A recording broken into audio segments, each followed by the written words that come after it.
저는 5살 때 어머니가 돌아가셨고 그때 엄마 나이가 29살이었단 말이에요. 그럼 지금 저보다 2살 어린 나이였고 그 과정 가운데서 집안에 어떤 안 좋은 일들이 있어서 저는 외갓집에서 되게 학대를 받으면서 자라서 막 화장실에도 갇히고 그럼 지금으로 따지면 어떤 아동학대 신고될 만큼의 그런 일들을 겪으면서 자라서 막 어렸을 때는 아빠랑 못 떨어지고 정서불안도 있었고 분리불안도 있었고 그런 일들이 있었단 말이에요. 그 외갓집에서 나와서 친가로 오고 할머니를 만나고 교회를 다니면서 제가 여기까지 왔는데 그때 옛날에는 이런 생각이 있었어요. 왜 나는 엄마가 없지? 왜 나는 이런 학대받은 고통을 Reform Media. 이 시대의 언어로 개혁주의 신앙과 신앙을 전하는 리폼드 팟캐스트 시작합니다. 리폼미디어 PD 오윤입니다. 바른길교회 정재용 강도사입니다. 네, 리폼미디어의 조영래 박사입니다. 네, 오늘은 섭리에 대해서 나눠보려고 합니다. 이제 촬영일 기준으로 오늘 그 작정에 대해서 올라가거든요. 과연 어떤 갑론을박들이 있을지 이제 제가 썸네일에 이중 예정을 박을지 예정론을 박을지는 고민 중인데 다들 어떤 말씀들을 나누실지 참 기대가 되고요. 이제 오늘은 좀 섭리에 대해서 나눠볼 텐데 뭐 지난번에도 말씀해 주셨지만 작정과 섭리의 그런 차이점에 대해서 살짝만 언급해 주시고 섭리에 대해서 나눠보면 좋을 것 같습니다. 작정은 좀 한마디로 좀 쉽게 얘기하면 이걸 나누는 기준이 구원이 기준인 것 같아요. 작정은 하나님께서 우리를 구원하시기로 작정한 부분들, 또 작정하지 않은 그런 부분들이 있고, 구원에 대한 작정, 그 다음에 섭리에 대해서는 하나님께서 그러니까 세상을 만드시고 창조를 하시고 그냥 내버려 두시는 게 아니거든요. 그러니까 이거를 이신론이라는 디이즘이라고 하죠. 그런 걸 보면 하나님이 세상을 만들었는데 마치 정교한 시계공처럼 만들어서 그냥 세상이 알아서 돌아간다 해서 내버려 두는 그런 게 아니란 말이에요. 저희가 얘기하는 섭리는 하나님께서 세상을 만드신 창조주이실 뿐만 아니라 우리를 구원하시기로 작정한 구속주시고 또 그 창조하신 창조주가 세상을 그냥 내버려 두지 않고 우리의 인생에 또 세상의 모든 영역 가운데 하나님의 선하신 뜻을 가지고 이렇게 서스테인해 가신다, 붙들고 계신다라고 좀 보면 될 것 같습니다. 대요리문답 18문답에서는 하나님의 섭리사역이란 무엇입니까? 라고 질문할 때 이렇게 정의하거든요. 하나님의 섭리사역이란 하나님께서 자신의 영광을 위하여 모든 피조물을 가장 거룩하고 지혜롭고 능력있게 보존하시고 다스리시며 모든 피조물과 그 모든 행동을 명령하시는 것입니다. 네, 여기서 중요한 게 작정도 그렇고 섭리도 그렇고 제가 중요하게 생각하는 건 이걸 우리가 구분해서 방금 이야기했지만 공통적인 것은 하나님께서 자신의 영광을 위해서 모든 것을 하신다. 이걸 우리가 잘 생각하면서 오늘의 내용을 전개해 나가는 게 너무 중요할 것 같습니다. 그러면은 일반적으로 성도님들이 하나님의 섭리에 관해서 생각할 때 좀 어떤 방식으로 이 하나님의 섭리를 이해해야 우리의 신앙생활에 실제적으로 그런 유익이 있을까요? 신앙생활 하면서 저희가 섭리 교리를 붙들지 않으면 내 멋대로 살기가 쉽고 또 고난이 오거나 했을 때 고난을 이해하지 못하는 부분들이 너무나도 많은 것 같고 또 우리의 어떤 인생의 희노애락이나 이런 부분들 또 특별히 그냥 여러 가지 사건들 좋은 일이 왔을 때도 그런 걸 좀 깊게 이해하지 못하고 사실 섭리 교리가 있기 때문에 좀 우리에게 그 경건 생활이라고 할까요? 그러니까 기도를 하다 보면 하나님의 섭리를 알 수밖에 없게 되고 또 기도를 하기 때문에 우리가 영적으로 깨어 있어서 내가 지금 나의 인생 가운데 하나님께서 그냥 내버려 두시지 않고 나를 이끄실 뿐만 아니라 또 붙들고 계시는구나.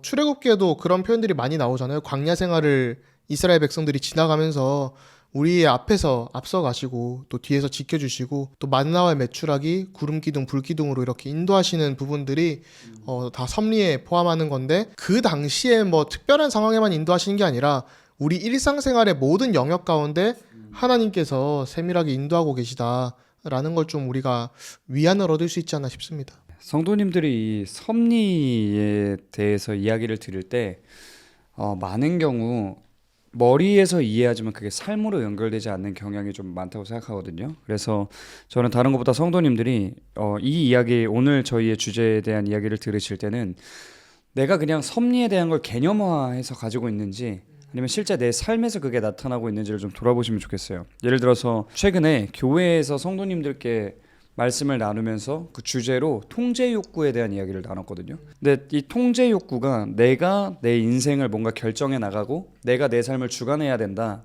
내가 뜻한 대로 돼야 된다, 이런 생각들을 굉장히 많이 하면서 살아가는데 신자들도 그런단 말이죠.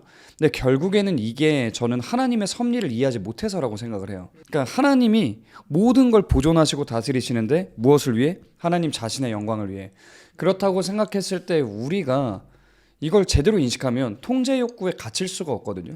근데 많은 경우에 우리가 실제 삶을 보면 성도님들의 삶이 많은 경우 통제 욕구를 따라가고 있고 또 이제 막 미래에 대한 불확실성이나 이런 것들 때문에 막 엄청나게 고통을 필요 이상으로 많이 받는단 말이에요. 저는 이런 게 섭리에 대한 개념이 몸으로 나타나지는 않는 상황이라고 생각해요. 네, 그래서 이런 부분을 우리가 오늘 좀 이야기를 하면서 실제로 그러면 섭리를 믿고 산다는 게 뭔가, 실제로 살면서 어떻게 녹여낼 수 있냐, 이런 얘기를 좀 해보면 좋겠습니다. 저는 방금 강도사님의 말을 듣고 성도들이 충분히 할 수 있는 질문이 있다고 생각하는데 네. 그럼 하나님이 섭리를 보존해 가시고 이걸 이끌어 가실 때 하나님 자신의 영광을 위해서라고 했는데 그럼 하나님이 너무 이기적이신 분 아닌가요? 라는 질문을 충분히 저도 옛날에 했었고 이런 네. 질문들이 나올 수 있다고 생각하거든요. 여기서의 하나님의 속성을 먼저 짚고 넘어가면 좋을 것 같아요. 일단 우리가 하나님의 완전하심에 대한 생각이 잘 잡혀 있어야 된다고 생각하거든요. 그러니까 하나님이 완전하시고 하나님이 무한히 지혜로우시고 하나님이 무한히 정의로우시고 모든 속성에 있어서 하나님께 다 있잖아요. 아름다운 속성이 하나님께 다 있는데, 그러면 하나님께서, 완전하신 하나님께서 자신의 완전한 영광을 위해서 어떤 일을 드러내신다라고 하면 그게 우리 인간이 불완전하고 선하지도 않고 그런 연약한 우리 인간이 생각한 그 어떤 것보다도 그것이 선하다는 결론이 필연적으로 도출이 되거든요. 그렇기 때문에 하나님께서 자신의 영광을 위해 무언가를 하신다는 건 사실 그게 하나님의 본질적 속성일 수밖에 없어요. 그러니까 완전히 선하신 하나님이 선한 일을 하시는 게 자신의 영광을 위한 일일 수밖에 없거든요. 그런데 우리가 너무나도 많은 순간에 그런 이해가 없다 보니까 완전에 대한 개념이 사실 우리가 단어로는 쓰지만 완전한 게 뭔지 잘 모르잖아요. 사실 어떤 하나님을 인간의 개념으로 이해하다 보니까 그쵸. 나를 위해 하는 건 이기적인 거고 이기적인 건 우리가 나쁘다고 맞아요. 배웠는데 이런 맞아요. 자각이 되다 보면은 하나님이 약간 너무 독선적이고 네. 되게 그런 신으로밖에 안 느껴진다는 거죠. 사실 하나님에 대해서 우리가 완전히 이해할 수도 없잖아요. 그런 부분도 좀 저희가 조심해야 되지 않나 싶고, 저도 얘기를 좀 들으면서 이게 항상 양극단으로 좀 가는 게 문제인 것 같은데, 통제 욕구라는 걸 들으면서 저희가 좀 그런 생각도 하는 것 같아요. 영적으로 너무 민감하게 또 하려고 하다 보면 예배를 드리고 말씀을 듣는 게 부적과 같이 좀 약간 무속신앙 같은 게 좀 곁들여져서, 아, 하나님이 이번 주에 이런 말씀을 주셨으니 이렇게 응답을 하실 거다, 인도하실 거다, 나를 반드시 이렇게 축복하실 거다, 뭐 이렇게 좀 가는 경향이 있을 수 있고, 또 한편으로는 그런 욕구에서 또 벗어나면서 너무 좀 자유롭게 가다 보니까, 아무튼 양극단으로 좀 갔을 때 저희가 느끼는 게 한쪽으로는 너무 좀 통제로 가는 게 있고 한쪽으로는 좀 너무 그냥 루즈하게 가가지는 그런 것들이 있는 것 같아요. 그래서 이게 섭리를 우리가 믿는다라는 게 어떤 건지에 대해서 좀 생각을 해봤으면 좋겠는데, 사역을 하면서 가장 많이 느끼는 건 우리가 하나님의 섭리에 대해서 생각을 할 때 보통 어떤 때 그 섭리에 대해서 생각해 보려고 하느냐, 되게 많은 경우에는 내 인생이 잘못되고 있을 때 하나님의 섭리를 그때 가서야만 묵상하는 경향이 좀 있다고 생각하거든요. 근데 그러면 우리가 온전한 의미에서 하나님의 섭리를 이해한다기보다는 좀 한 측면만을 이해하게 되는 것 같아요. 좀 신정론적인 의미에서의 섭리만을 보게 되는 그렇죠. 거죠. 근데 사실 우리가 섭리를 이해한다라고 했을 때 가장 많이 놓치지 않아야 되는 게, 예를 들면 저희가 지금 오늘은 3명이서 모여서 이야기를 하고 있는데 이 상황이 하나님의 섭리 가운데 일어난 일이라는 걸 믿고 이 안에서 우리가 하나님께서 우리에게 원하시는 게 뭘까? 오늘 우리에게 무엇을 말씀하고 계신 걸까? 이렇게 하면서 하나님의 뜻을 분별하고자 애쓰고 있는 그 자세가 일상적으로 하나님의 섭리를 이해하는 자세인데, 많은 경우에 그냥 좋은 일 있을 때는 그냥 살잖아요.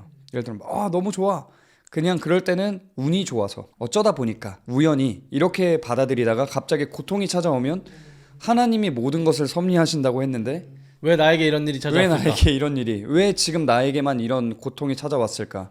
하나님의 섭리에 대해서 이제 믿음이 사라지는 거죠. 그러면서 이걸 내가 어떻게 해석해야 될지. 그런데 반대로 우리가 정말 행복할 때 하나님의 섭리를 인지하지 못하면 고난 중에 하나님의 섭리를 이해한다는 건 훨씬 더 어렵다고 생각하거든요. 어쩔 수가 없잖아요. 그러니까 사실 고통에 대한 문제, 뭐 신정론이라고 하죠. 책이 많잖아요. 뭐 팀 켈러 목사님 같은 경우도 유명한 책들을 많이 쓰셨지만 암투병을 하시면서 오히려 나의 하나님과의 관계가 더 깊어졌다, 이렇게 얘기하면서 그만큼 우리의 신앙이라는 게 굉장히 체험적이고 또 체득되는, 우리가 경험을 통해 아는 것들이 분명하게 있는데, 그런 고통에 대한 문제들도 섭리에서 다루지만은 사실 강도사님이 말씀하신 것처럼 우리가 잘 될 때도 어떤 하나님이 복을 주시고 할 때도 그러니까 우리가 이게 기복 신앙은 물론 좋지는 않겠지만은 너무 그거에 대한 우려를 통해서 사실은 하나님이 우리에게 복을 주셨을 때 늘 사실 숨쉬는 모든 것 자체가 하나님의 은혜 안에 있는 복이죠. 네. 영역 주권이라는 개념도 마찬가지고 일반 은총적인 측면에서 우리가 정말 이 먹고 마시는 모든 것, 숨을 쉬는 것, 살아가는 아름다운 자연들 이런 것도 건강도 다 하나님이 주시는 복인데 이런 부분들에 있어서 우리가 청지기적인 사명을 좀 가지고 있다면 이런 부분을 좀 이해하기가 쉬워지는 것 같아요. 네, 하나님이 어떻게 우리를 일상생활에서 섭리도 굉장히 하나님이 인도하신다라는 게 청지기적인 사명을 갖고 있으면 나에게 그 주신 이유를 알게 되잖아요. 그러면 지혜롭게 사용할 수 있는 것 같아요. 딱 박사님 얘기 들으니까 그러면 상황을 통해서 우리에게 무엇을 하나님께서 주고자 하시는 걸까라고 했을 때 웨스민스터 신앙고백서 5장 1항에 보면 마지막 부분에 이렇게 나와 있거든요. 그러니까 섭리를 통해서 그의 지혜와 능력과 의와 선과 자비의 영광을 찬양하게 하신다. 그러니까 결국에는 우리가 일상 속에서 하나님의 섭리를 이해한다는 건 매 순간 그 자리에서 하나님의 지혜로우심을 찬양하고 하나님의 능력을 찬양하고 그분이 얼마나 의로우시고 선하시고 자비하신지 그 무한하신 영광을 찬양하는 거다 라는 것인데 결국 우리가 정말로 실제 삶의 자리에서 얼마나 이렇게 하나님의 아름다우심을 찬양하고 있을까를 돌아보는 게 되게 많이 필요한 것 같아요. 사실 우리 교회 가면 다 얘기하잖아요. 하나님이 우리의 모든 것을 다 주관하신다. 근데 모든 것을 주관하시면 그래서 우리가 뭘 해야 되냐? 신앙 고백은 찬양해야 된다고 얘기하는 거거든요. 그래서 과연 우리가 얼마나 찬양하고 있을까? 되게 이런 부분을 교회에서도 우리가 좀 많이 논의해봐야 될 부분인 것 같아요. 나의 관심이 많아서 이런 섭리에 대해 인정을 저는 못한다고 생각하거든요. 예를 들어 저의 어떤 인생 경험으로 봤을 때 저는 5살 때 어머니가 돌아가셨고 그때 엄마 나이가 29살이었단 말이에요. 그럼 지금 저보다 2살 어린 나이였고 그 과정 가운데서 집안에 어떤 안 좋은 일들이 있어서 저는 외갓집에서 되게 학대를 받으면서 자라서 막 화장실에도 갇히고 막 그럼 지금으로 따지면 어떤 아동학대 신고될 만큼의 그런 일들을 겪으면서 자라서 막 어렸을 때는 아빠랑 못 떨어지고 정서불안도 있었고 분리불안도 있었고 그런 일들이 있었단 말이에요. 그 외갓집에서 나와서 친가로 오고 할머니를 만나고 교회를 다니면서 제가 여기까지 왔는데 그때 옛날에는 이런 생각이 있었어요. 왜 나는 엄마가 없지? 왜 나는 이런 학대받은 고통을 그러니까 지금은 사실 별로 저한테 그 중요한 일이 아니에요. 어느 순간 인간의 죄성은 하느님이 나에게 주시지 않은 거에만 집중을 한단 말이에요.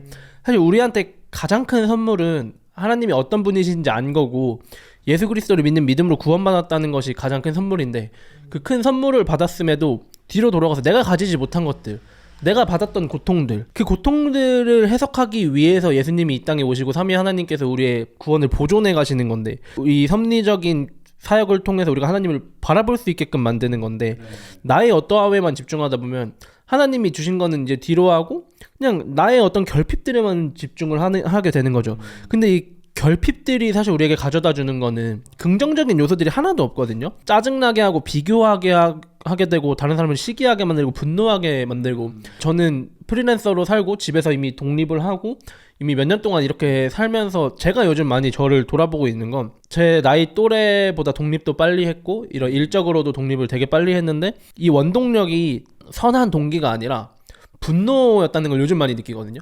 이 신학도 마찬가지예요. 제가 이 신학을 많이 공부하게 된 이유도 우리 집이 이단의 문제에 빠져 있기 때문에 사랑으로 해결이 아니라 반박하고 싶어서 그러니까 내가 신학으로 때려 부수겠다 이런 마음으로 이제 공부를 시작했고 일도 나 안 될 것 같아 내가 보여줄게 그러니까 이런 어떤 오기와 분노로 왔단 말이에요. 근데 만약에 제가 하나님의 섭리를 인정하고 이런 것들을 하나님 안에서 풀어나가려고 했으면 물론 이것도 하나님의 섭리 가운데 있지만 좀 더 선용할 수 있었던 방법은 하나님께 물어보고 천천히 가면서 하나님께서 저에게 보여주시는 길을 이렇게 구했을 것 같은데 그것보다는 분노가 먼저 앞서서 내 앞에 놓여진 벽들 다 부수고 증명하겠다. 증명욕구, 과시욕구 내가 아무 도움도 받지 않고 여기까지 왔어라고 하는 그런 욕구들로 어쨌든 여기까지 왔는데 그걸 뒤로 돌아보고 나니까 내가 하나님의 이 섭리들과 이런 거를 인정했다면 좀 나에게 결핍된 거 부족한 걸 돌아보지 않고 하나님이 주신 거에 집중하면서 오히려 조금 더 선한 마음으로 제가 여기까지 오면서 남들에게 상처를 진짜 많이 줬단 말이에요. 여러 사람들한테. 근데 이게 지금 돌아보면 굉장히 후회도 되고 회개하고 사과도 많이 하고 싶고 그런 마음들이 드는데 그렇게 후회하기보다는 하나님 안에서 잘 해결할 수 있었을 부분들이 있을 텐데 사실 나를 너무 돌아보는 게 하나님이 나에게 지금 어떤 걸 주셨고 어떻게 인도하실지를 못 보게 만드는 그런 방해물들이 아닌가 그런 생각을 진짜 많이 하는 것 같아요 요즘. 얘기 나눠주시는 거 들으면서 생각이 드는 게 이게 저희가 신학이라는 게 결국은 신앙생활이랑 삶이랑 연결이 되잖아요. 신앙이랑 연결이 돼야 되는데 사실 우리 모든 삶에서 하나님이 합력하여서 선을 이루시는데 그런 부분들에 있어서 우리가 이 섭리교리를 모른다면 하나님과 나와의 관계에 대해서 사실 묵상을 깊게 해볼 수가 없는 것 같아요. 특히 사실 뭐 현대 사회가 뭐 인종 욕구나 뭐 여러 가지가 있지만 결국은 우리가 결핍이라는 거를 마주할 수밖에 없잖아요. 저도 뭐 최근에 이사를 해야 돼서 막 이런 거 알아보면 되게 어려운 상황들이 많고 저희 젊은 청년들이 이건 이제 사회적인 통념에서 세대 차이가 있을 수 있겠지만은 많은 분들은 젊은 2030 세대가 뭐 옛날 같지 않고 뭐 열심히 하지도 않고 한다는데 정작 저도 뭐 취업 준비나 이런 걸 한번 해보니까 너무나도 힘들거든요. 단군 일의 최대 스펙이라고 하지 않습니까? 네, 근데 진짜 살기는 너무 팍팍해요. 말도 안 될 정도로 힘들고 그래서 좀 그런 젊은 세대들이 고군분투하고 하는 부분들이 있는데 근데 이제 섭리교리가 있기 때문에 사실은 하나님이 참새들도 뭐 비둘기들도 다 돌보시는데 우리 하나님 자녀들, 우리 인간, 하나님의 형상대로 창조하신 우리 인간들을 진짜 돌보신다는 게 너무 또 믿어지고 또 그러면서 우리가 삶을 또 이런 결핍들을 마주하고 할 때도 섭리교리가 있기 때문에 좀 더 삶을 풍요롭고 입체적으로 좀 보는 것 같거든요. 예수님께서도 거절당한 경험이 있으셨고 제자들이 배신하기도 했고 그런 여러 가지 일들을 당하시면서 우리가 아까 뭐 처음에 나눴지만은 이 섭리교리를 너무 과도하게 하다 보면 뭐 기계적이거나 운명론적인 좀 뭔가 하나님이 다 만드셨으니까 로봇처럼 되는 거 아니냐라는 좀 하이퍼 칼비니즘적인 요소들이 분명히 나올 수 있는데 오히려 이런 섭리교리를 저희가 바르게 이해를 하면 섭리교리는 삶이랑 뗄 수 없다. 그렇기 때문에 우리의 삶이 예수님과 더 깊어진다. 하나님과 동행한다. 이런 방향으로 나아가는 게 되는 것 같아요. 이게 섭리를 믿는다는 게 정말 모든 것이 합력해서 선을 이루게 하시는 하나님의 손길을 믿는 거잖아요. 그래서 유민 형제 얘기도 듣고 조 박사님 얘기도 듣고 하면서 참 저는 문득 그런 생각을 해보게 되더라고요. 나는 왜 이렇게 지금처럼 열성적으로 신학을 하게 됐을까? 근데 저는 또 이제 유민 형제님이랑 상황이 되게 다르거든요. 저는 어렸을 때 저희 뭐 집안이 막 그렇게 신앙적으로 엄청 대단했던 집도 아니고 해서 어렸을 때 교리 교육을 받거나 하진 않았는데 저는 어머니한테 어렸을 때부터 귀에 딱지가 않도록 들었던 말이 있어요. 너는 하나님의 자녀이기 때문에 어떤 일을 해도 안 망한다. 하나님이 너의 인생을 책임지고 있기 때문에 뭘 해도 괜찮아. 저희 할머니도 저한테 그러세요. 이게 되게 크거든요. 그런 얘기를 계속 듣고 컸다 보니까 그래서 저는 진짜 그게 너무 잘 믿어졌고 내 인생을 하나님이 주관하고 계신다는 거에 대해서 별로 의심하지 않고 컸어요. 근데 오히려 제가 신학을 해야겠다라고 이제 마음을 먹고 목회자가 돼야겠다라고 생각하고 나서 보니까 나는 하나님의 섭리가 너무 믿어지는데 주변에서 너무 못 믿는 거예요.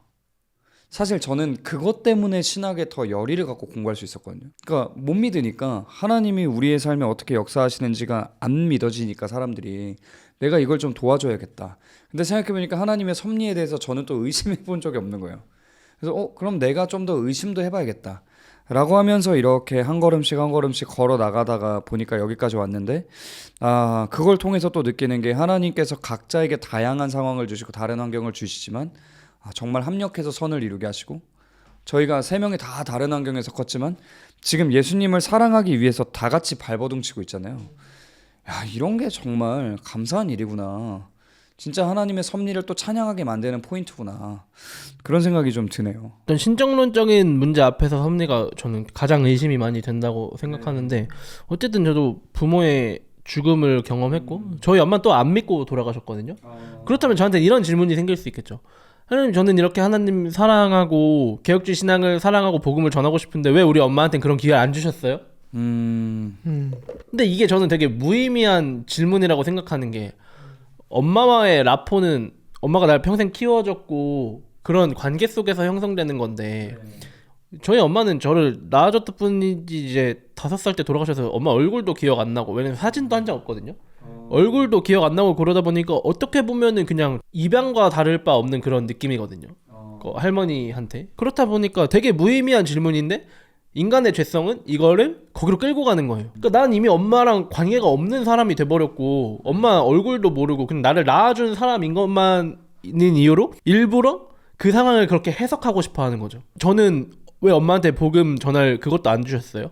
근데 제가 하나님을 믿을 수 있던 이유는 엄마가 돌아가시고 나서 아빠가 저를 친가로 데리고 온 다음에 할머니가 저를 교회로 데려갔기 때문이거든요. 그럼 여기에 대해 감사하기보다는 그 반대편으로 가서 하나님 그럼 제가 엄마한테 복음을 전할 그 기회를 주셨어야죠가 어느 순간 더 크게 다가오는 거예요. 그러니까 하나님의 선하심을 신뢰하지 못하는 게 섭리를 믿지 못하는 가장 근본적인 이유가 되는 것 같아요. 사실 신앙 고백은 그런 얘기도 하거든요.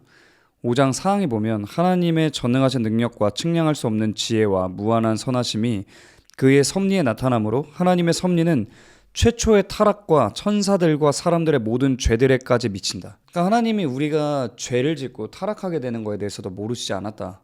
모든 것을 섭리하신 하나님은 다 아시고 그것을 허용하셨고 그 모든 것을 통해서 하나님께서 영광 받으시는 길로 나아가실 것이고 그게 결국에는 선하다는 게 핵심이란 말이죠. 근데 우리가 하나님이 선하시다는 걸 정말 이해를 못하는 게 너무 큰 것 같아요. 그러니까 저는 좀 갑자기 좀 얘기가 건너뛰는 얘기긴 한데 그래서 이 사회가 더 선해져야 한다라는 걸 늘 느끼거든요. 그러니까 우리가 진짜 선한 사람을 본 적이 너무 없어요. 어떤 사람이 정말로 예를 들어 도덕적으로 탁월한 신자가 있어서 그 사람이 도덕적 탁월성을 보이고 이 사람이 선하기 때문에 내가 순간적으로 이해하지 못하는 결정을 이 사람이 하더라도 이후에 가서 보니까 정말 역시 그 사람은 선했구나 라는 이런 도덕적 아름다움을 보여주는 사람만 우리 주변에 많이 있었더라도 우리가 선하신 하나님을 더 예배할 수 있었을 것 같은데 인간의 죄악된 본성은 끊임없는 거짓으로 달려가고 있기 때문에 참 그게 너무 어려운 것 같아요. 사람도 못 믿고 정말 믿을 만한 사람도 주변에서 많이 못 만나보고 하니까 물론 그렇다고 해서 하나님 못 믿냐 이건 아니지만 일반 은혜의 영역에서 하나님이 주신 그런 은혜가 우리가 충분히 나타내지 못할 때 결국 하나님의 선하심을 더 의심할 수밖에 없는 길로 나아가게 되는 것 같아요. 그리고 요즘 대중문화도 미디어도 거짓을 그냥 일상화해서 계속 소개하잖아요. 특히 AI가 등장하면서 더 심한 것 같고 선하심의 기준을 그러니까 섭리교리의 어떤 아름다움이라고 하면 기준을 우리에게 두는 게 아니라 하나님께 두는 것이잖아요. 하나님이 어떻게 이 세상을 만물을 붙들고 계시고 인도하시고 그러면서 이게 또 섭리교리가 인간의 책임을 전혀 막 부정하고 이런 게 아니거든요. 우리가 어떤 선택이나 결정이나 환경 속에 있든지 그 모든 것들이 하나님의 통치 아래 있다. 이런 것들을 얘기하는 건데 그러니까 하나님은 큰 틀에서 다 알고 계시고 인도하시면서도 그 우리가 엇나가는 그런 부분들까지도 사실은 우리를 공의로서 또 심판하실 때도 있지만은 또 하나님의 정의와 공의와 사랑으로 품고 가시고 알고 가시고 우리가 어떤 일들 하는 것까지 다 알고 그 안에서 섭리로 품어가시는 거잖아요. 그러니까 섭리는 영역이 하나님의 영역을 굉장히 확대시키는 그런 부분이 있고 그렇기 때문에 웨스트민스터 신앙고백서에서도 창조 다음에 섭리가 나오고 인간의 죄로 이어지는 게 그런 이유인 것 같은데 그러니까 섭리교리를 할 때 우리의 기준보다 하나님의 기준으로 좀 많이 다룰 필요가 있는 것 같아요. 그래서 뭐 사회가 선해져야 된다 이런 것도 너무 저도 공감이 되고 그런 면에서 그리스도인들이 세상의 빛과 소금으로 살아가야 되는데 하나 좀 되게 프랙티컬하게 실천적으로 생각해 볼 수 있는 주제가 만약에 우리가 이제 고난 같은 것도 이해가 되는데 현대인들이 또 많은 부분에 희노애락을 가장 빠르게 느끼는 게 뭘까라고 했을 때 뭐가 있는 것 같으세요? 희노애락을 빠르게 느끼는 거? 게임도 있고 유튜브? 스포츠. 뭐 그러니까 게임 같은 것들 보면 뭐 30분, 40분 게임하는 동안 이기면 기분 좋고 지면 뭐 막 화가 나고 막 부모님 안부 묻고 이런 일들이 벌어지는데 또 정말 우리의 삶과 관련 있는 것 중에 하나가 또 주식 투자 이런 것도 그렇잖아요. 실제로 주식하면서 사람들이 불신자들, 비신자들조차도 물 떠놓고 기도하는 뭐 기도 매매법 이런 것도 얘기하고 목숨을 실제로 끝낸 사람도 있고. 예, 실제로 그런 안 좋은 일들도 있고 사실 이게 거의 게임처럼 지금 돼버려가지고 투기가 과열되고 그러니까 이게 매매가 잘 되면 수익이 났어요. 그러면 하나님 살아계신 것 같다 이러고 떨어지면 막 하한가를 갔어요. 신이 어디냐 이러고. 그러니까 사실 잠언 30장에 아굴의 잠언이 나를 부유하게도 하지 말고 가난하게도 하지 말고 오늘의 흡족한 은혜를 달라고 기도하는 부분이 저는 늘 마음에 담겨 있는데 그러니까 이게 그리스도인들이 그렇다고 해서 주식시장에 참여하지 말라 이런 것도 아니잖아요. 또 무조건 해라도 아니고 그러니까 우리가 인생에 겪는 많은 일들 속에서 하나님의 섭리를 묵상하는 거는 사실 우리 인간이 뭐 예를 들면 내가 주식을 투자하고 할 때 하나님의 섭리가 어떻게 작용하냐 했을 때 결국 우리 인간의 책임을 좀 물어보시는 것 같거든요. 내가 이 가운데 세상의 빛과 소금으로 살아가고 있냐. 또 그리고 청지기적인 사명을 가지고 살아가고 있냐.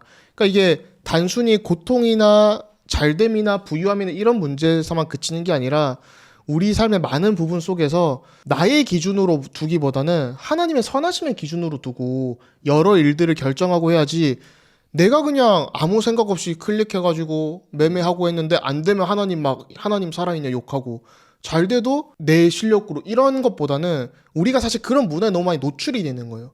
내가 하나님의 선하심을 인정하는 것, 하나님의 아름다우심을 인정하는 문화보다 그냥 내가 인정받고 내가 결핍이 되고 다른 사람들과 비교하고 이런 문화에 너무 노출이 돼 있다 보니까 오히려 섭리교리를 생각하지 못하고 내가 했지. 그러다 보니까 좀 알미니안주의적인 요소로 그냥 내가 하는 거 아니냐. 그런 식으로 좀 많이 나아가는 부분이 있지 않나. 저는 하나님의 섭리를 믿는 것과 성화와 굉장히 연관돼 있다고 생각하거든요.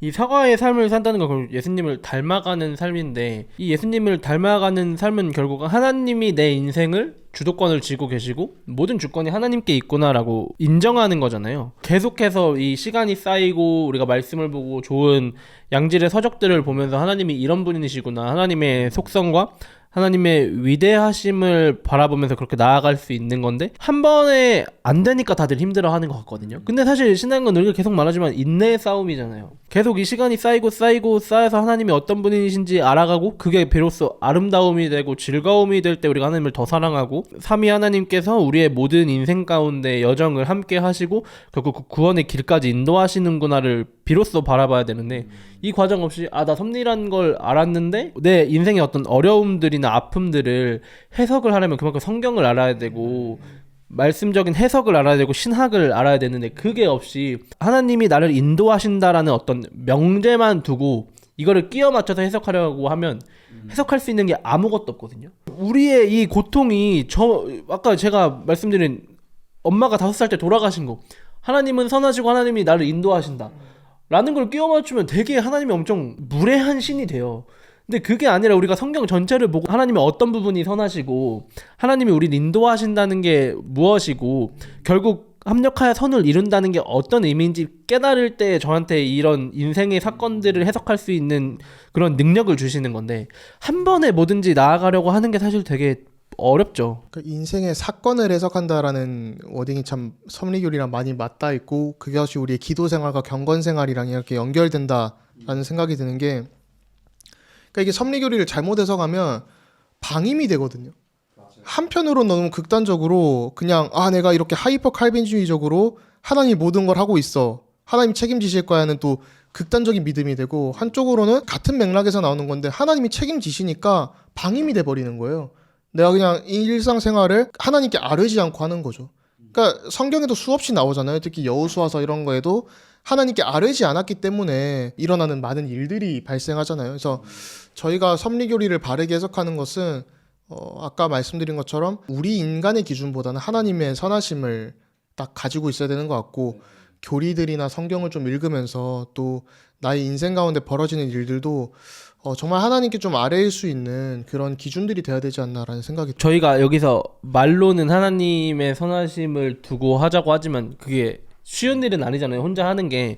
전 그거에 대해서 조금 저희가 가이드라인을 어느 정도 드릴 수 있으면 좋다고 생각하거든요. 저는 이 얘기를 꼭 하고 싶은데 일단 좀 깨야 할 인간의 기준이 있는 것 같아요. 하나님의 섭리를 받아들이기 위해서 깨야 할 인간의 기준이 고통이 무조건 악한 것이고 행복이 무조건 좋은 것이다 라는 이 인간적인 기준, 이게 좀 깨져야 된다고 생각해요. 오늘날 우리는 다 행복을 추구하고 그렇기 때문에 고통이 찾아온다는 건 굉장히 악한 것이다 라고 보는 이런 사조의 분위기가 한국에 많이 깔려 있잖아요. 전 세계적으로 깔려 있는 것 같은데 인류 역사를 통틀어 볼 때 이게 이렇게 당연시되고 일반화된 게 얼마나 됐을까라는 의문이 들거든요. 오늘날은 너무 고통이라는 걸 무조건 악으로 이렇게 딱 생각하는 경향이 있는 것 같아요.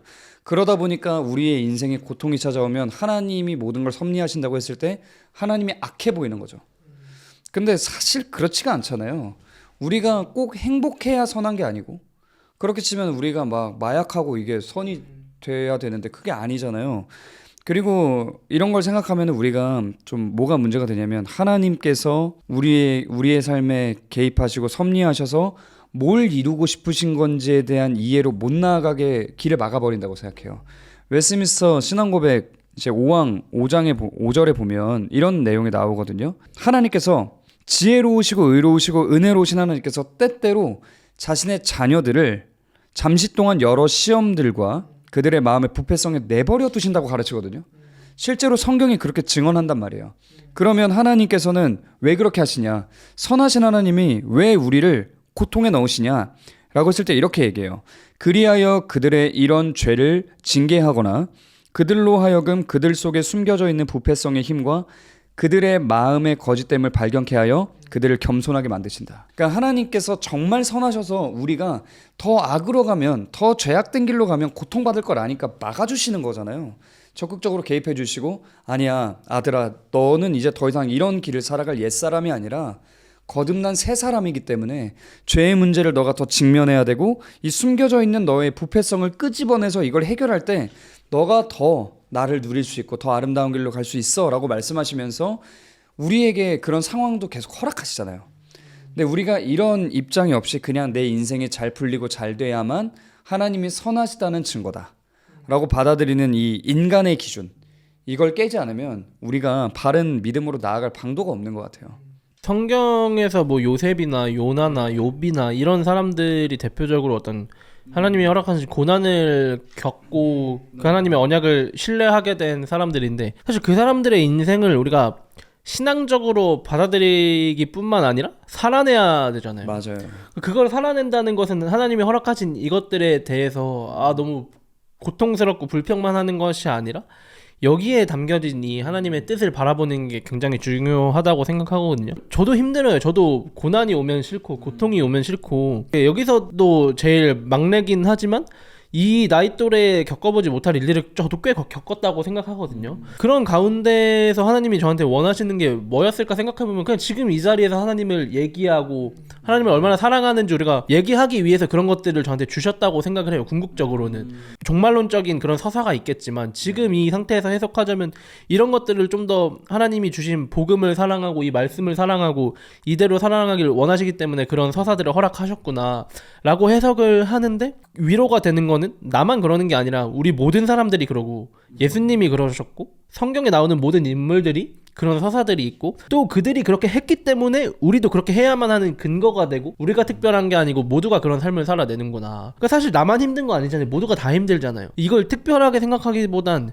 그냥 우리가 겪는 것들을 통해서 하나님이 우리에게 주시고자 하는 메시지를 생각하고 성경을 통해서 그런 것들을 우리가 바라볼 수 있으면 좋다는 생각을 하는 것 같아요. 저도 참 드는 생각이 좀 그런 우리가 어떤 기준이 있어야 된다라고 할 때, 제가 아까도 청지기적 사명 이런 얘기를 했는데, 고난이 오든 축복이 오든 우리가 하나님의 어떤 통치 대리인으로서 살아가면서 이 청지기적인 사명을 갖고 있으면 하나님이 내게 맡기셨구나 이런 게 되잖아요. 특히 자녀들을 키울 때도 그런 마음들이 들게 될 것 같아요. 뭔가 하나님이 나에게 맡기신 거구나. 내가 일을 하면서도 이게 내가 하는 게 아니라 하나님이 맡기셨구나. 이런 것들이 있으면 사실 뭐 제가 아까 뭐 주식 얘기를 했지만 그런 것들도 우리가 어떤 기준을 나에게 두는 게 아니라 하나님이 나에게 맡기신 것을 지혜롭게 활용하게 되면 굉장히 또 조심하게 되겠죠. 여러 가지 부분에서.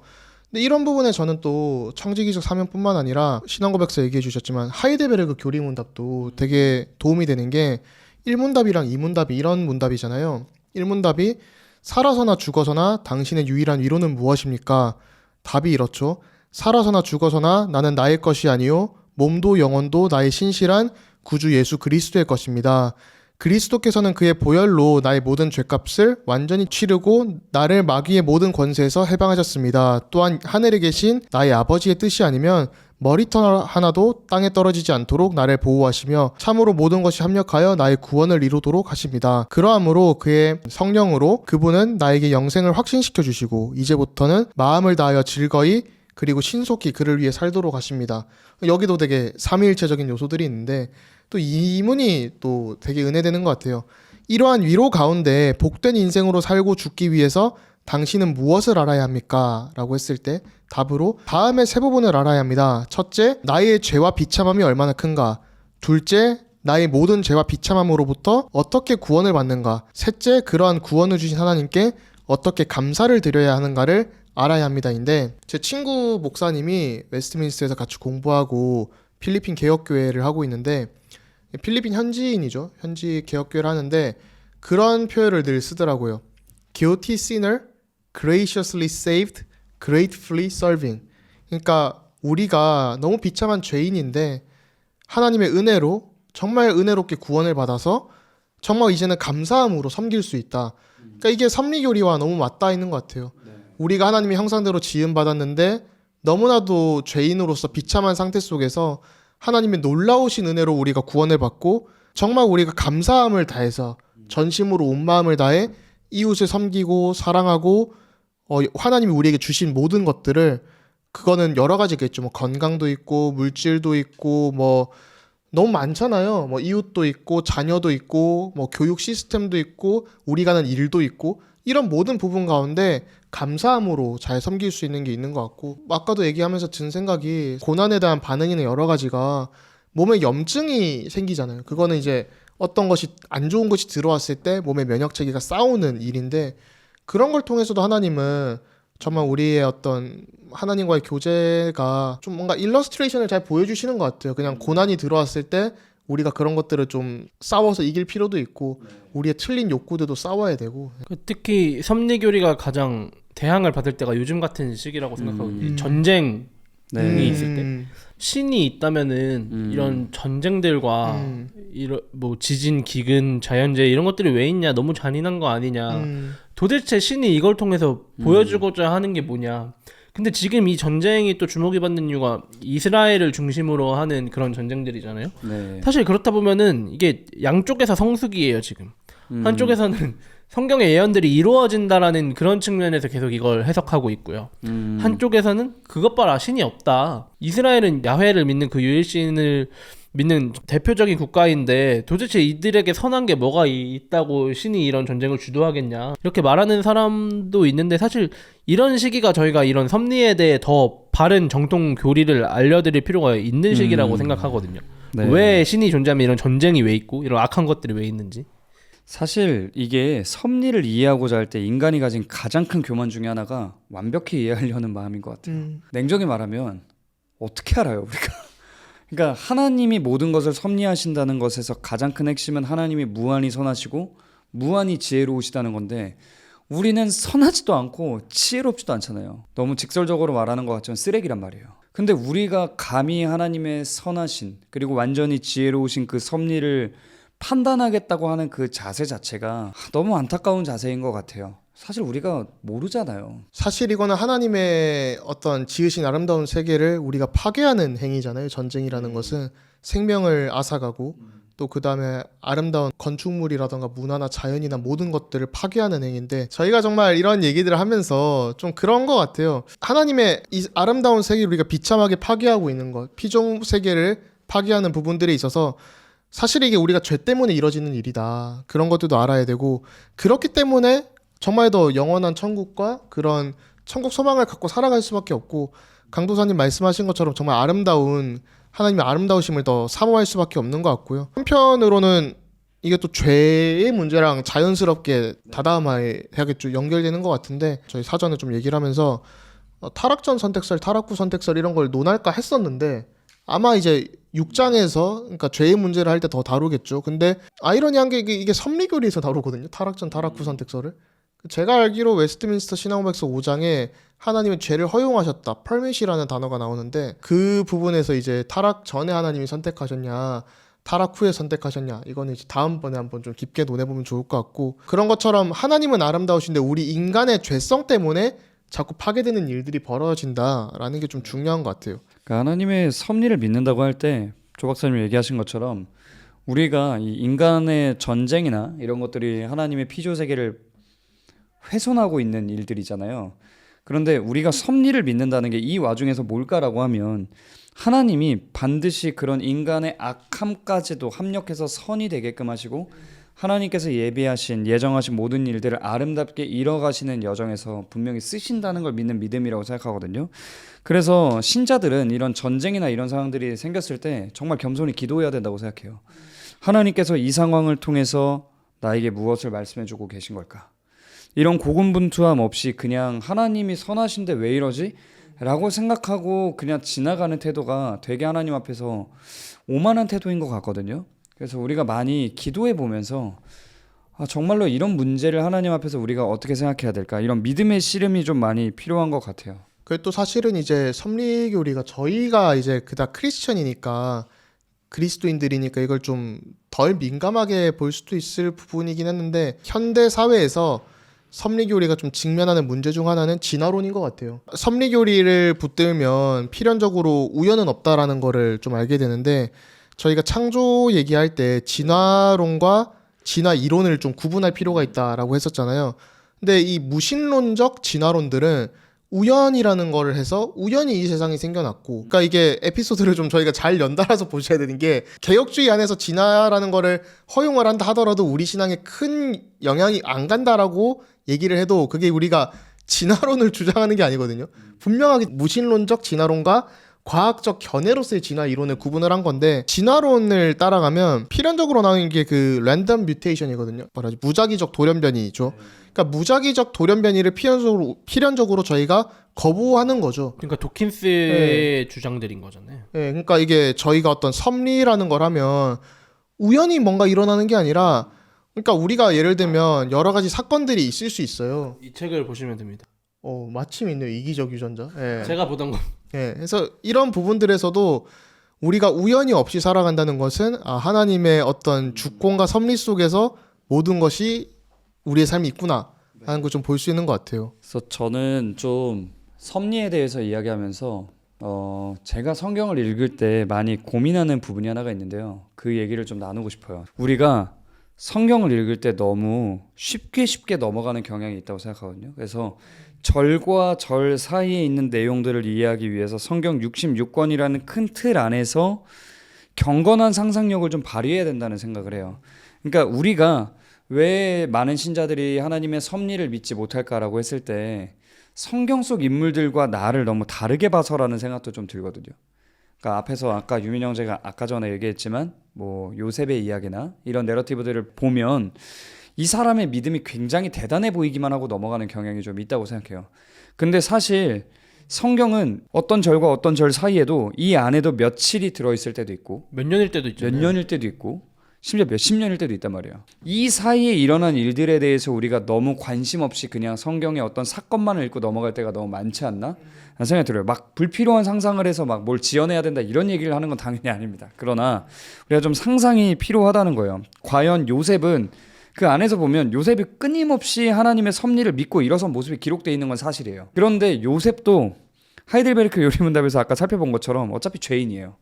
어차피 비참한 존재예요.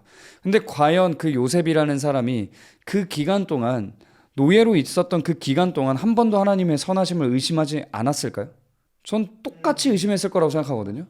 그리고 제가 최근에 교회에서 이제 요한복음 설교를 하면서 왕의 신하의 아들이 병고침을 받았던 사건, 원격 치료가 일어났죠. 네, 그 사건을 보면서 제가 무슨 얘기를 했냐면 가버나움에서 갈릴리 가나까지 24km 정도가 되거든요. 그러니까 거기를 와서 고쳐달라고 막 간청을 해서 예수님이 가라, 네 아들이 살아났다라고 했을 때 믿고 돌아간단 말이에요. 근데 24km를 또 가요. 근데 이 과정에 대한 내용이 굉장히 생략돼 있고 그냥 왕의 신하가 돌아가던 길 어딘가에서 자신의 하인들을 만나서 아들이 살아났다는 얘기를 듣는 걸로 바로 전개가 되거든요. 근데 이 사이에 그걸 보면 어제 저녁이라는 표현이 나와서 최소 반나절 정도의 시간이 이 안에 들어갔단 말이에요. 이 반나절 동안 이 사람은 선하신 하나님을 믿기 위해서 얼마나 몸부림을 쳤겠어요. 진짜 내 아들 살아났을까?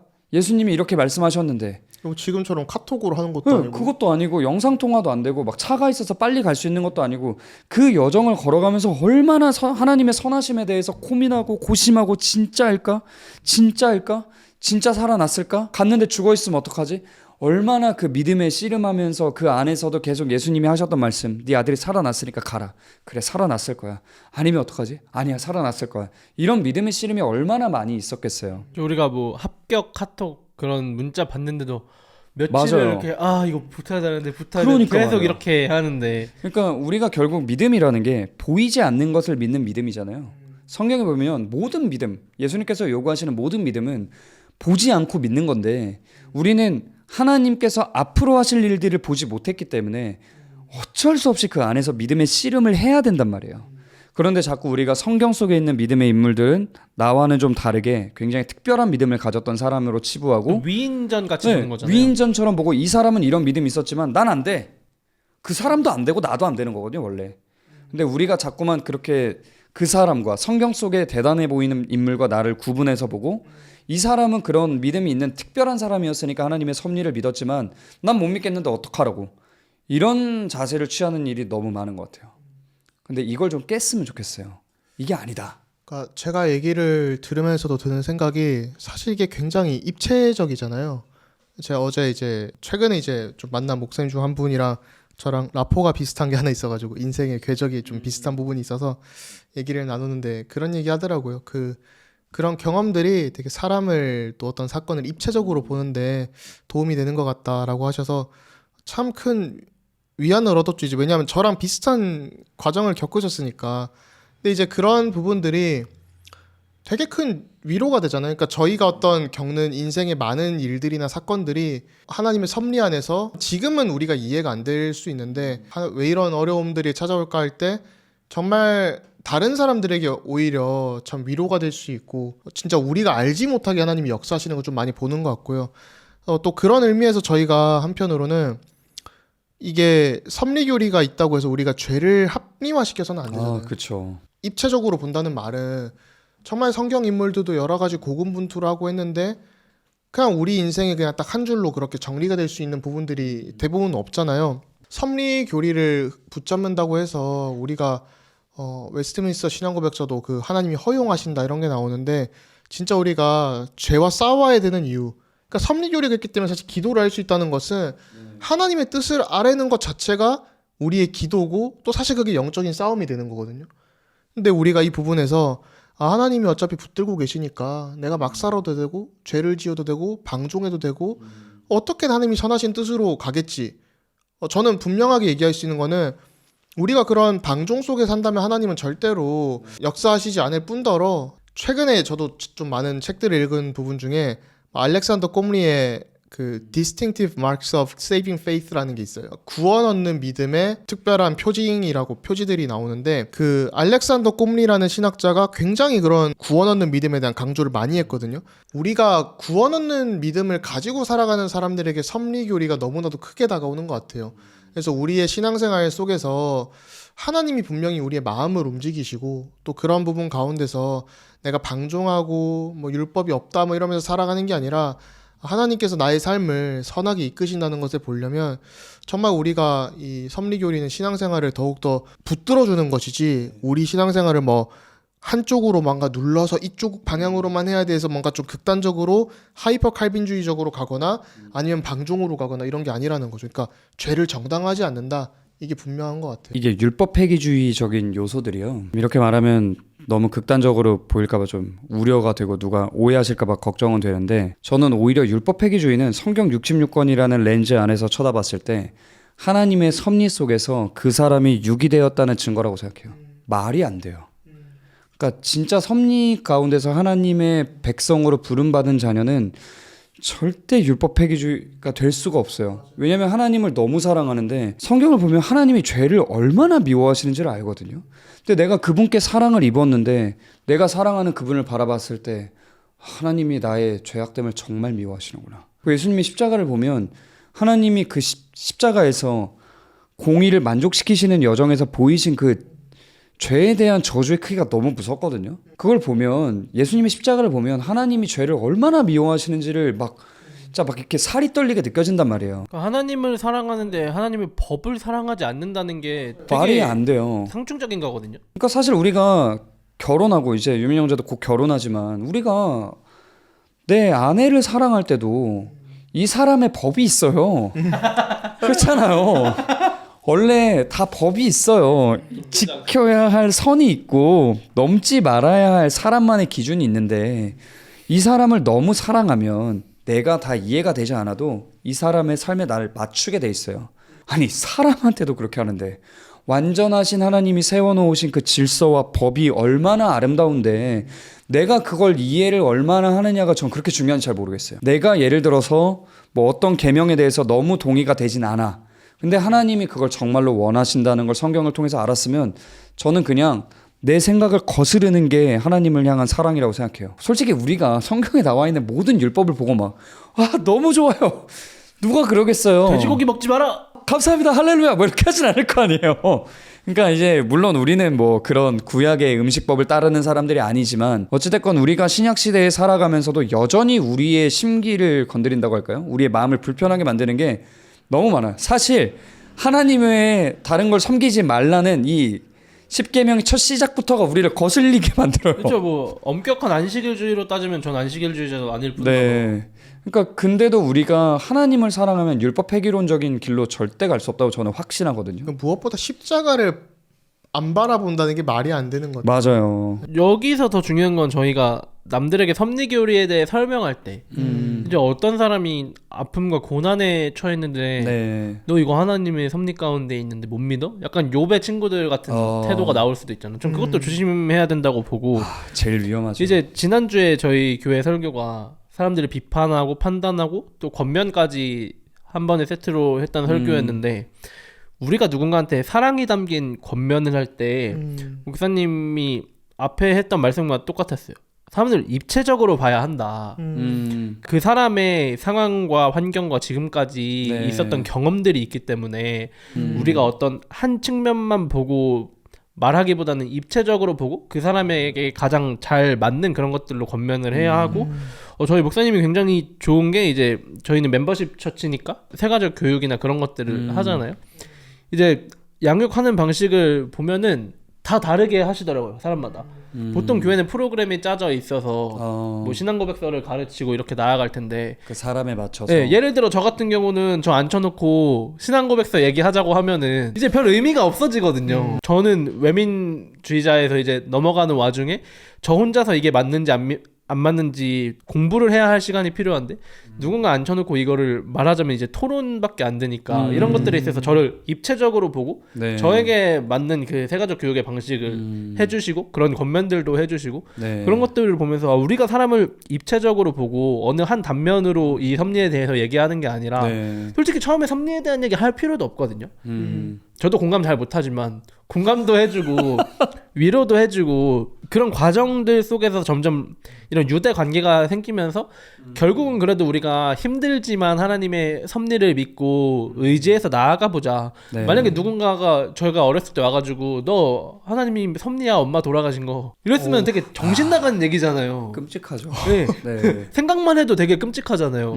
이렇게 하는 게 아니라 어느 정도 유대 관계가 생긴 다음에 그 사람도 저를 알고 저도 그 사람을 신뢰하는 관계가 됐을 때 네. 그게 하나님의 어쩌면 섭리일 수도 있어. 왜냐면 성경이 이렇게 말하고 있고 그런 것들이 결국 너가 하나님 앞에 서 있게 만들어 줬잖아라고 하면 전 충분히 받아들일 수 있거든요. 근데 그런 과정 없이 그냥 너 하나님의 섭리 앞에 있는데 그걸 못 믿는 건 불신이고 죄이고 방종이야라고 한다면 저는 그거야말로 재앙적인 게 될 수 맞아요. 없다고 생각하거든요. 교리로 폭력하는 거죠. 네. 예수님만 해도 사실 예수님 앞에 나온 수많은 사람들이 있었지만 모두를 다르게 대하시거든요. 그 사람에 따라 물론 우리는 인간이어서 예수님처럼 그런 대단한 통찰을 가지고 사람을 다 이해하거나 파악할 능력이 없지만 근데 제가 좋아하는 성경적 상담에서 항상 하는 얘기가 있어요. 성경적 상담에서 상담자는 상담을 받으러 온 사람을 볼 때 내가 스승의 자리에서 이렇게 가르치는 게 아니고 나도 죄인이고 당신도 죄인이고 우리가 모두 다 죄 앞에서 씨름하고 있는데 그 씨름에 함께 해나가자 라는 자세로 나아가야 한다고 얘기를 끊임없이 하거든요. 근데 그런 자세가 우리에게 너무 많이 필요한 것 같아요. 섭리를 가르친답시고 폭력이 되면 안 되는데 어떤 사람이 어떤 고통을 받고 찾아왔을 때 당신의 그 문제는 하나님의 계획 안에서 일어난 일인데 당신이 죄를 바르게 처리하지 못했습니다 라고 얘기할 게 아니고 같이 눈물을 흘리면서 나도 하나님 앞에서 그런 문제들이 있을 때 내가 하나님의 선하심에 대한 의심이 생기고 참 나도 그런 여정들이 너무 힘들었는데 얼마나 힘들지 이해가 됩니다. 하지만 우리가 이런 상황일수록 더 기도의 자리로 나아가고 말씀을 붙들면서 하나님께서 오늘 나에게 무엇을 말씀해주고 싶으신 걸까? 이 부분을 끊임없이 우리가 기도해보면서 같이 고민해보면 좋겠습니다. 그렇게 가이드를 잘해줘야 된다고 생각하거든요. 근데 사실 정말 얘기한 것처럼 그렇게 폭력적으로 섭리에 대해 이야기하시는 분들을 저도 많이 경험해 왔어요. 근데 그리고 그런 분들이 힘든 일을 겪어보지도 않았어요.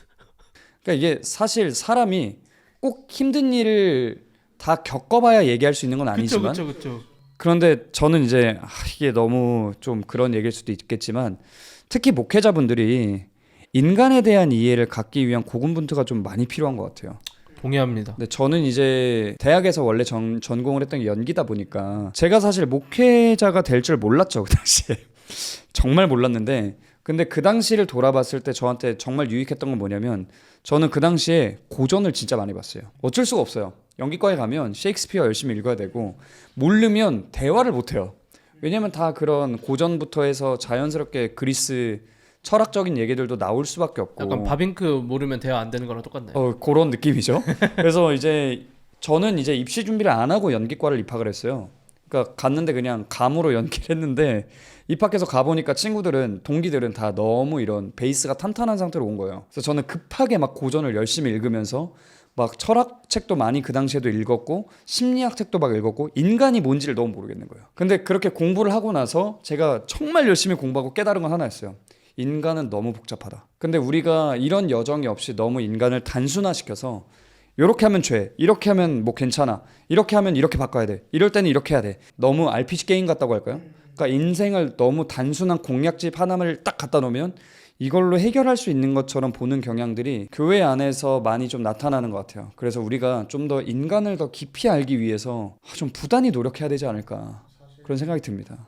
웨스트민스터 신앙고백서 5장에서 섭리를 얘기할 때 아까 타락전 타락후 선택설도 우리 인간의 수준에서 시간을 그냥 평이하게 일직선으로 이해하고 시간이 시작이고 끝이 있다 이렇게만 이해하니까 타락전은 타락 후 이런 선택설로 되게 나가는 부분들이 있고 이건 아예 한번 따로 빼서 찍어도 좋겠다라는 생각이 들고 또 이렇게 얘기를 들으면서도 우리 인간의 어떤 그런 이해도들을 조금 더 우리가 깊게 이해해야 되지 않나. 그래서 저도 저번 시간에도 얘기했지만 데이비드 브룩스라는 그냥 신문 기자예요 사실. 근데 그분이 사람을 안다는 것, 뭐 두 번째 산 이런 여러 가지 베스트셀러들을 썼는데 거기서 그런 경험들이 나오거든요. 어떤 사람이 뭐 너무나도 순간의 욕망에 이끌려서 그냥 실수를 했는데 나만 아는 비밀이겠지라고 그냥 묻고 사는데 그럼에도 불구하고 자기 마음속에는 끊임없는 갈등들이 찾아온다는 거예요. 나에게 죄책감이 남아있으니까. 그런 것들을 저희가 좀 아는 사회가 되면 타인의 어떤 고통이나 이런 것들에 민감해져서 또 이해하고 또 이렇게 해서 하면 안 되는구나 이런 것도 알려줄 수 있는데 저희가 좀 뭔가 너무 한 부분만 생각해서 이렇게 얘기하는 거는 그 말이 맞을 수도 있거든요. 분명 맞는 말도 있어요. 근데 그게 듣는 사람은 굉장히 기분이 나쁠 수 있고 뼈 때리는 말이잖아요. 근데 그게 좋은 방향으로 가면 좋은데 그게 트라우마가 되고 상처가 되고 그러니까 우리가 똑같은 말을 들어도 누구에게는 되게 아픈 말이 될 수 있잖아요.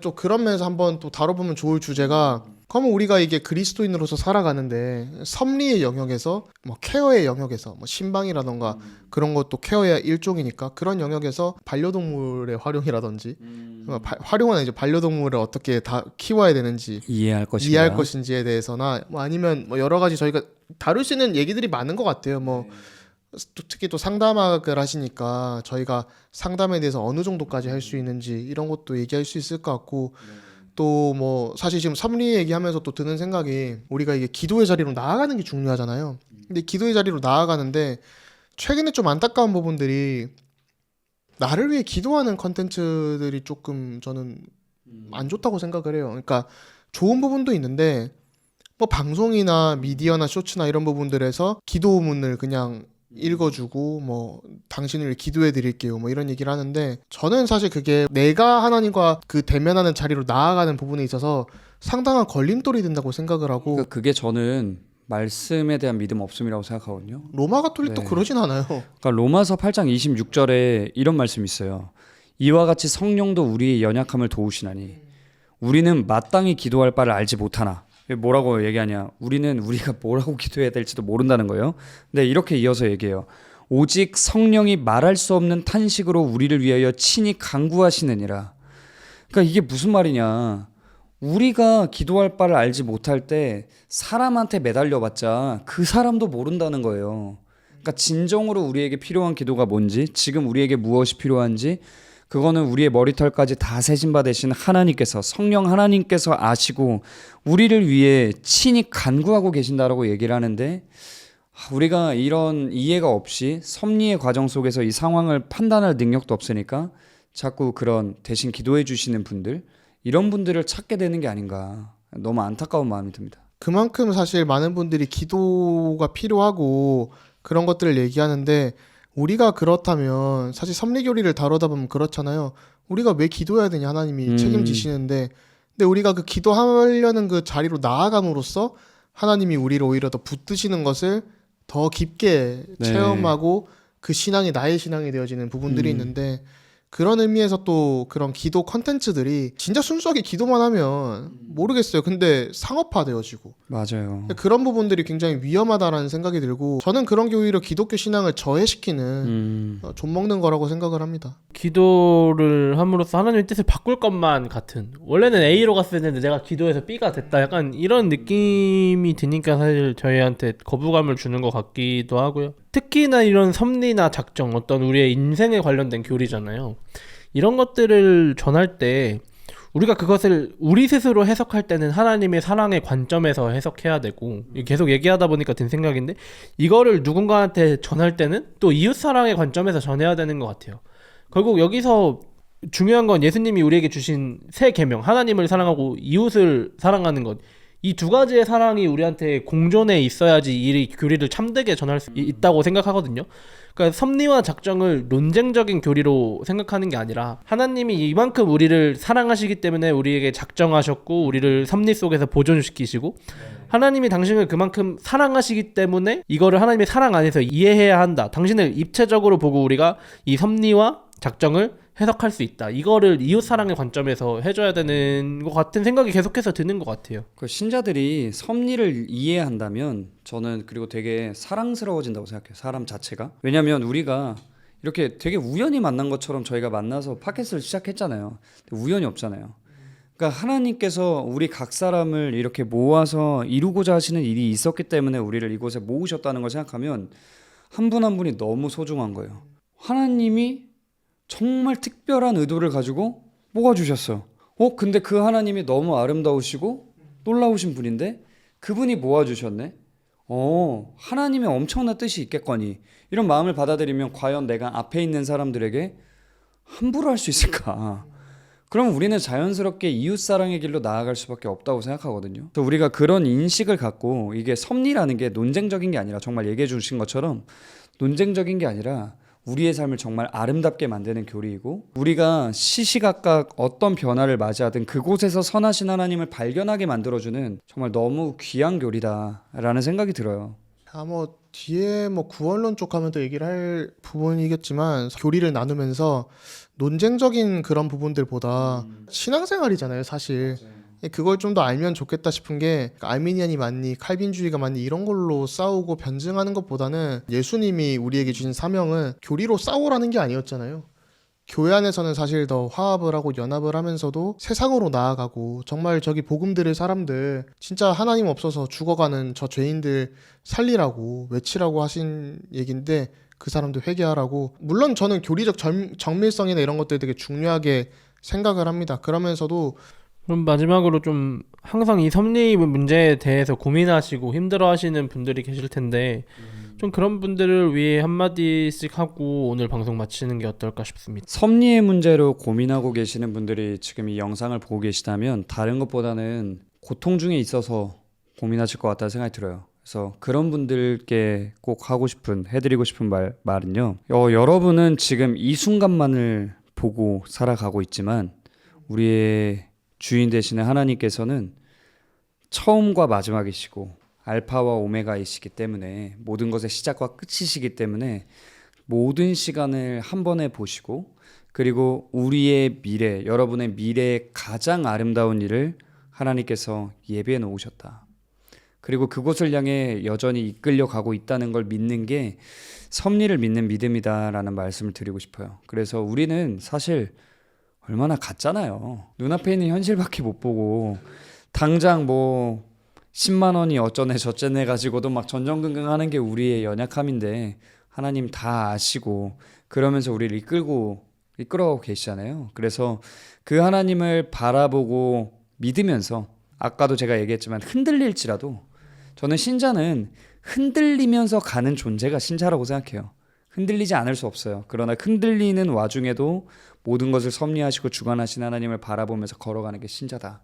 그래서 저와 여러분 모두가 함께하고 있는 모든 분들이 그 섭리의 하나님을 바라보게 되었으면 진짜 너무 좋겠습니다. 저는 좀 저한테 하는 말이기도 한데 여러 가지 요즘 상황들을 좀 보면서 뭐 착륙이 중요하잖아요. 비행기가 이륙하고 착륙하는 게 중요한데 사실 우리 뭐 인생을 논하기도 전 너무 짧은 인생을 살았고 근데 하나님께서 붙들고 계시고 하나님께서 잘 인도하실 때 저는 그 은혜의 어떤 흐름에 잘 순종을 하고 정말 하나님과 더 가까워지고 또 하나님이 어떤 것들을 맡기셨을 때 정말 청지기적으로 잘 순종하고 정말 나는 낮아지고 하나님의 영광만 드러나면서 뭐 저희 교회에서 최근에 좀 많이 말씀하시지만 정말 저를 봤을 때 예수님이 생각나고 또 우리 사역자들을 봤을 때 또 성도들을 봤을 때 예수님이 생각날 수 있으면 참 좋겠다라는 생각을 하면서 좀 끝을 잘 마무리한다. 지금 아무리 어려운 상황 속에 있을지라도